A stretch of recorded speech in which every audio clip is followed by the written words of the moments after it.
Day everyone, my name is Joshua Jones Crespo from 3rd year Bravo.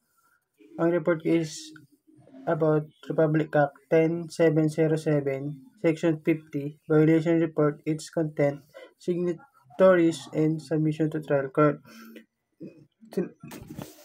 Yung dito, hindi pa siya, wala pa siya sa court, kung bali, ni-report pa lang isang provisioner sa kanyang violation. Sinasabi dito na violation report include among others the following: accurate and complete statement of fact and surrounding circumstance including not limited to. Sinasabi dito na yung nature, characteristic, and description of violation. Kumbaga, naka-indicate dito yung case number, date of incident, location of incident, type of violation. Tapos, pagdating sa description, bale, lahat ng unang nasabi ko ay dapat nakapaloob dito. Sabay, pagdating naman sa may investigation, dapat naka-indicate dito kung sino yung investigator on case, kanyang badge number, kung saang department siya, pati na rin yung yung mga evidence or interview witness.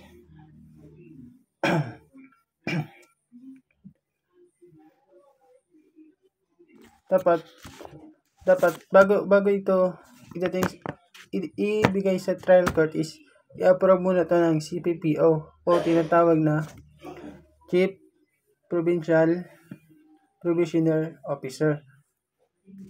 Dapat i-approve niya muna bago dalhin sa may trial court. Thank you. Good afternoon, sir. I'm Sweetly Laguna from 3 Bravo. Today, I'm going to discuss the Section 50 of the resolutions, specifically the contents of a violations reports, which is the number 2, 3, 4, and 5. So in number 2, it is the specific act or the omissions constitutive of the violations, which here, it means that we need to describe exactly what happened or what did not happen that lead to the violations. Example here is the reckless driving. So in reckless driving, it is the driving above the speed limit, or failing to yell the pedestrian at a crosswalk, or ignoring a traffic signals like running when it is red light. So these specific acts show how the driver's behavior was reckless and put others at risk. And number 3, it is the place, date, and time of commissions or omissions. Here, it requires including the exact locations, date, and time when the violations occurred. So example here is on March 7 at 9 p.m. in Barangay Santa Monica. So this provides the exact details of when and where the violations happened. And number 4, it is the statements or affidavits of apprehending officers and offended parties.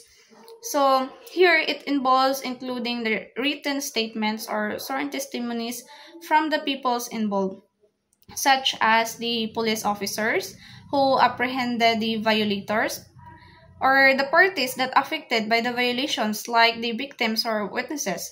Example here, police officer's statement. I witnessed the defendant driving recklessly and ignoring traffic signals, so I pulled them over and issued a ticket. And a witness affidavit, I saw the defendant vehicles speeding down Main Street and running when it's red light. So I was shocked and scared for the pedestrians in the area. In number 5, it is the other related data and information. So here it includes any additional data or informations relevant to the cases, such as the photographs or videos of the incident, or the witness statement, or the physical evidence like damages or damage of property, and any medical records or report. Example here is a photograph of the defendant vehicles with a cracked windshields or a dented bumper, or a witness's statement describing the incident and the defendant behaviors. In medical report, it is detailing the injuries that sustained by the pedestrians involved. So these additional details can help us to build a stronger case and provide a clearer pictures of what really happened that time. So, we need to remember that a violations report should include accurate and complete information about the violations. That's Sir, I'm Ninito Hidradan and I'm from Section 3 Bravo. So yung topic po namin is Section 50, Violation Report, its content. So yung tatlo po kami dito and ako po yung last reporter and napunta po sa akin is yung Provisional Response, Explanation, and Clarification duly sworn to be for a notary public and other supporting testimonial, documentary, and object evidence. So ito yung Provisional Response is Explanation and Clarification. Sinasabi dito is kung ito yung ika-clarify mo yung response mo sa mga paratang about sa'yo. Kung totoo ba to or hindi. Or kung totoo naman is ika-clarify mo ba't mo nagawa yun. And dito rin is gagawa ka rin ng sinumpaan mong salaysay. Tapos ipapanotary mo na rin. Kasama na rin dito yung mga evidence. For example, inakusahan kang nagnakaw sa mall. And nakita ka naman sa CCTV is hindi naman ikaw yun. And pwede mo rin maging evidence yung CCTV. And yung supporting testimonial naman, pwede mong sabihin na hindi ikaw yun. Kasi nakita naman sa CCTV na hindi ikaw yun. So, sabi mo, nasa bahay ka. And yung kasama mo sa bahay, like family or anak mo man, or mga kung sino man yung kasama mo sa bahay mo, pwede sila maging supporting testimonial mo ng pwede mo sabihin na nandun ka kasi nung nandun ka nang nangyari yung pagnanakaw sa mall. And ito yung findings, assessment, and recommendation of the provision.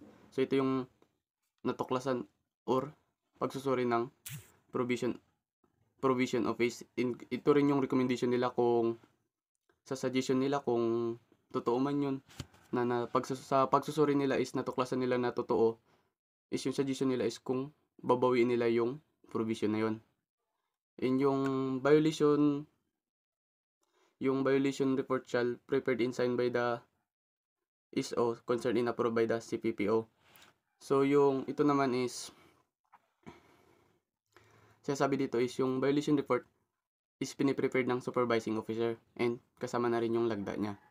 And ina-approve nito ng CPPO or Chief Provincial Parole and Provision Officer. Approve. Kasama dito yung pag-approve and pagsasign ng CPPO.